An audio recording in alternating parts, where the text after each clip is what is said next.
So let's start off with what attracted you to this project, and I'll start with you, Miranda. I read the script and I was intrigued by the character and the whole world, and then I went and watched Annabelle, the original movie, and I really enjoyed that. I loved the production value in the movie, and I loved the relationship between the couple, and I just thought it was a really interesting story. And then I met David, and then I really wanted to do it. I just really responded to him, and I watched Lights Out, and thought he'd done a really great job with all the performances in that, and I just felt like I trusted him, and it would be really fun to go on a journey like this with him. Great. Anthony? I like the genre. I mean, I'd never done a horror film, so the genre appealed, and then the script, and then the director. I had a meeting with him, and really, I liked him. So it was not that hard a decision. And let's talk about your character. So tell us who you play and a little bit about him. I play Samuel Mullins. He's the dollmaker. Annabelle's his creation. And ever since the tragedy that befalls them early in the film, they've lived a life of total seclusion. And then this, bus of orphans kind of shows up, and he's not that happy about it, but goes along with it, much to his peril. And Miranda, tell us about your character. I play Esther Mullins, who's Samuel's wife. They've been, very happily married with a beautiful daughter, and then something terrible happens. And then they go into a period of grief, and then they find a way to reconnect with their daughter, but it's not a good idea, and it turns out it's not really their daughter.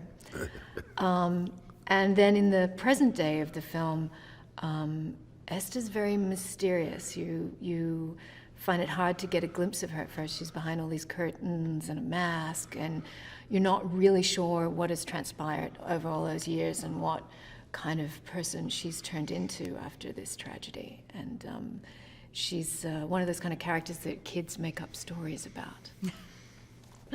It's interesting because you both of you do so well in the beginning, like you said, it's a very happy family, and you can see what has the toll that it has taken, and we can see it in your face and your actions, but we don't get a chance to really see it so much with you, but you're able to convey all this emotion. Did you do it? What was your approach to that?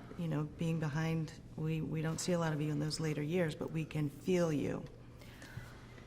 I felt like what was important about her was that a part of her had died from that experience, and that it was sort of about the energy level of the character. That's why it's the hardest scene, I guess, is when Stephanie comes in with the doll and all of that, because suddenly it's very dramatic. Before that, it's mainly about the sense of like a reawakening of her in some way, to have these children in the house again, to actually dare to hope that the world could be a good place again, that she dares to hope that, and then of course those hopes are dashed. I don't know, you just sort of dig into all those kind of things. Yeah, it was good. And Anthony, let's talk about Annabelle. What is her role in this family? Well, I mean, initially she was a replacement, something to replace the loss. And then it got a bit weirder, they kept making contracts with entities they didn't know much about. And, it's kind of like, I think if you're ever unfortunate enough to lose a child, there's a desperation that goes along with that. Like, what could you have done? Could you have changed this? You want them there, or, all the expectations that are cut short when a young person dies. And I think that, so his intent in the beginning was good intent. It was a placebo, I guess, in a way of filling the hole, but it doesn't. Right, and that brings up a good point. How relatable do you think this is, that parents would go to such extremes, to, I guess, have their daughter back in their lives. I mean, do you think that people are going to relate to that?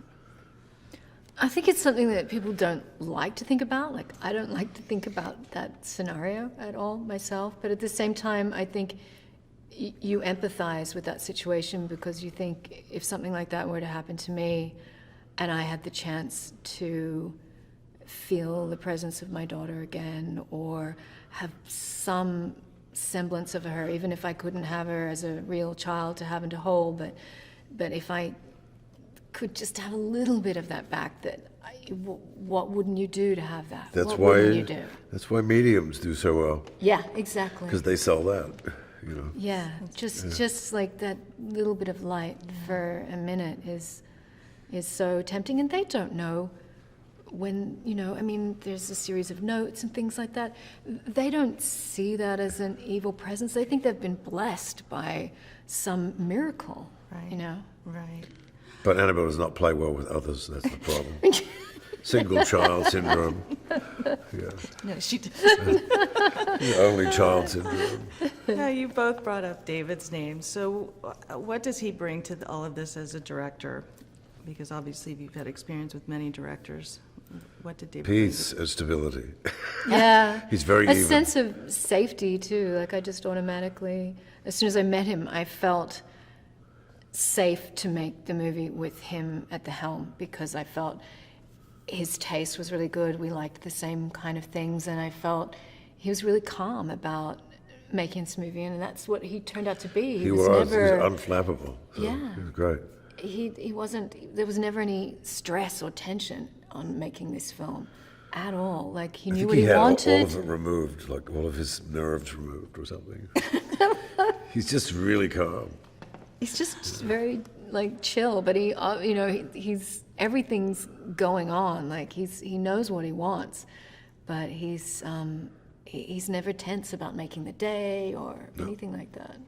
So it sounds like it was a good experience. Very good was great, experience. yeah. You know, look, it's tense in the film, but on set was fun and relaxed. It was. Yeah, no, that film was tense, that's for sure. Yeah, but it it was is. very good, so thank you so much. Thank you. Keeping on the movie theme, I've got a behind-the-scenes interesting fact for you from the movie Saw. While shooting Saw, both Cary Elwes and Lee Whannell were told that a puppet was being used in a scene when actually a real actor was to be used. In order to keep the secret from them, all the scenes in the bathroom needed to be shot in one day, with them being authentically chained. And Tobin Bell, who the two actors were told was a puppet, lying face down and motionless throughout the filming. It took 15 hours, but the effort paid off. The shock on Elwes and Whannell's faces when Tobin stood up was genuine. Now, if you haven't already done it, remember to subscribe and click the notification bell to always receive the latest trailers the moment they are online. See you next time.